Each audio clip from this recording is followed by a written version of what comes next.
So, uh, so welcome to another quick, short, deep shit with Mac. Um, Today I saw something on Facebook that got me thinking. I thought I'd talk about it for a bit. A friend of mine posted, must have been a meme that was kind of circling, not a meme, but like a post that was circling around. And it said, "My toxic trait is I suffer in silence.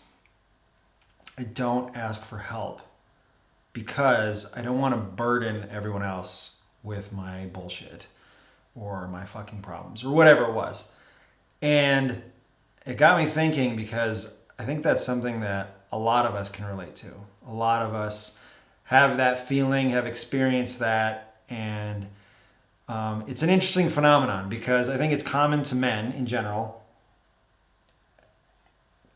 and I think it's really common for veterans because we're kind of raised and then also taught to not want to show weakness or burden others with our crap.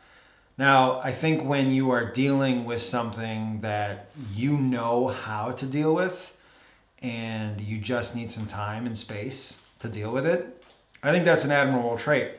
Because you look at people who constantly have problems, right? They are constantly asking for others to help them with these problems that they create. And those kind of people are not very attractive to the rest of us. They become a burden, they get a stigma, and they're annoying, honestly. Everybody, I think for the most part, people want to be charitable. They want to help each other out. And I think that's a good human trait to have. But when it's consistent and you're like, oh, come on, dude, can you just get your shit together? We all know that person. And I think we all don't want to be that person. However, when you're dealing with something that you don't have the tools, personality wise, understanding wise, experience wise, to deal with, what I've learned the hard way is that asking for help, asking for the right person for help, is no different than if I wanted to learn a new skill. Let's say I wanted to build a house and I wanted the end result to be a nice house. I wanted it to be structurally sound. I wanted to be able to live in it, and I wanted it to be something I'm proud of, and I wanted it to last. I wouldn't have any issue whatsoever asking a carpenter or a builder advice. Hey, here's my ideas. Here's what I'm dealing with. What can you give me from your experience, from your training, from your education? What can you tell me about building a house? Then I could enter into that situation of building that house with confidence because I've had an expert teach me how to do it, and then I can do it myself proficiently. It might take some practice. I might make some mistakes, but at least now I have a better understanding of what I'm up against. And I think when you equate your bullshit, your things that you deal with on a day-to-day basis with that metaphor, let's say I'm dealing with PTSD, depression, anxiety, all things that I've dealt with. Let's say you're dealing with issues with your marriage, your relationship with your spouse, your girlfriend, your best friends, whatever, your work. Those are all things that happen to all of us or happen to a lot of us. And we've never been trained. We're not professionals. We're not experts in that area. We have no proficiency. So why wouldn't we ask someone who knows about that stuff, is a professional, an expert, or has experience in it, real life wisdom in that area? Why wouldn't we ask them for help? I don't understand, even for myself, why it was a stigma, why it was so hard to ask for help when I was dealing with that stuff. The only thing I can think of was something that my counselor said to me is our comfort zones. We have our comfort zones in an area where we feel comfortable.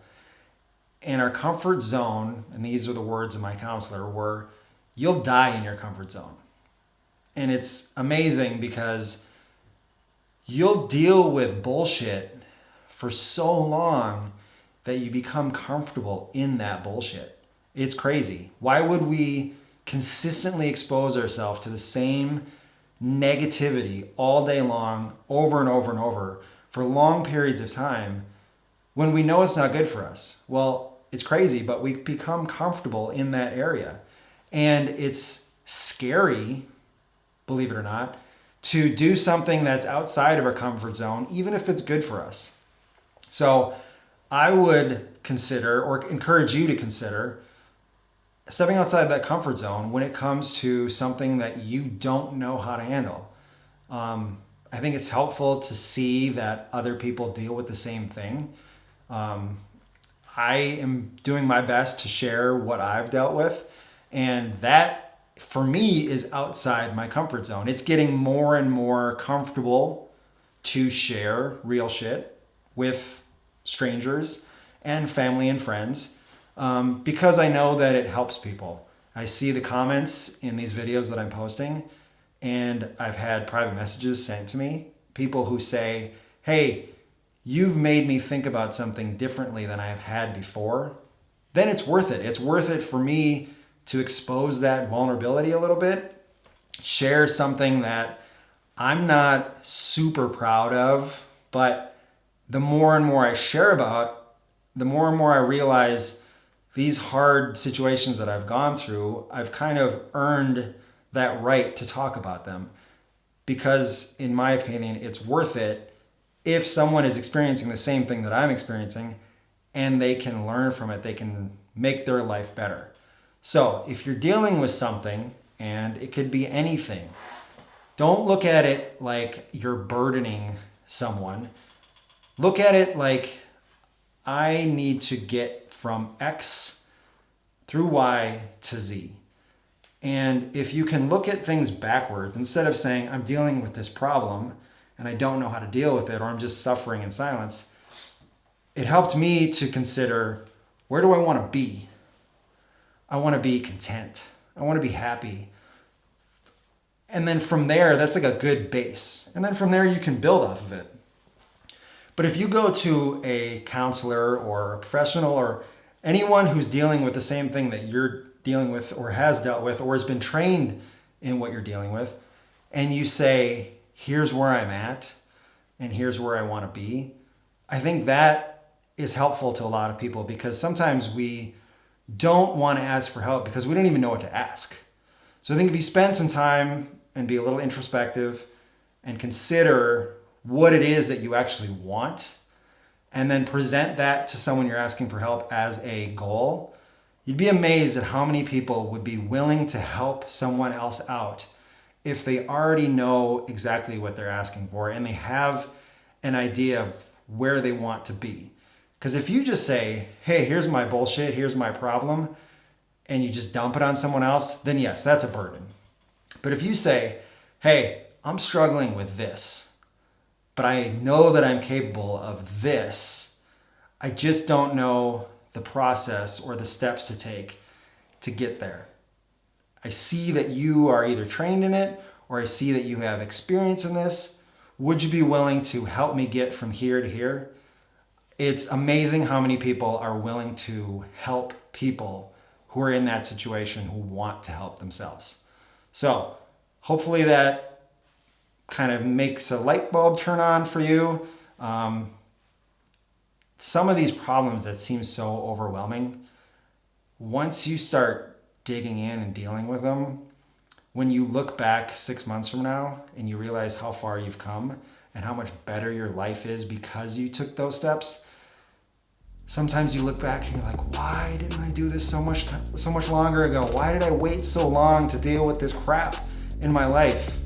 And we all deal with that stuff. So take care of yourself. Do right by yourself. You're worth it. We're all struggling with crap, and you can make your life better. You have the power to do something better for yourself, and there are people out there that are willing to help you. Take care. Out.